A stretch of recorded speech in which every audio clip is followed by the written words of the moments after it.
Mariribuklin ka tayo ng hayop na niyo. At kaya lulusubo ng hayop.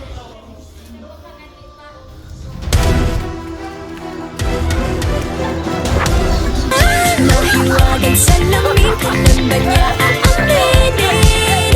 Kanyang tunay na patingin.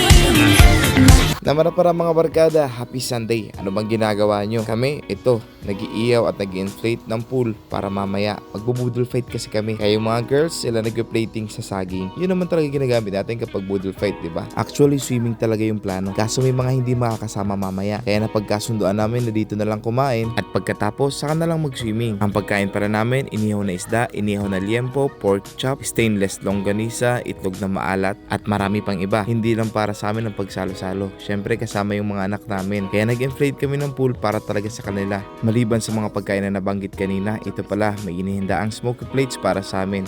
Bopis na napakasarap at syempre ang inihaw na nokma. Ito lang siguradong sapat na. Kaya habang nag-enjoy mga bata, kami naman binasbasan ng pagkain para mas masarap ang kainan.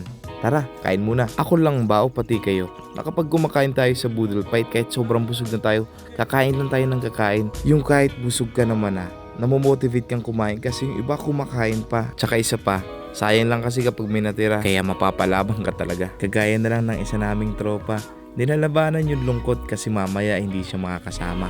Pupunta kasi kami ng JIJ Resort sa Yabu kasi yun naman talagang aming usapan. Sobrang init kasi kahit hindi summer, ramdam na ramdam mo yung init. Kaya para mapahingan ang 24 hours naming aircon, magpapalamig muna tayo sa labas. Diba ang sarap? Green na green.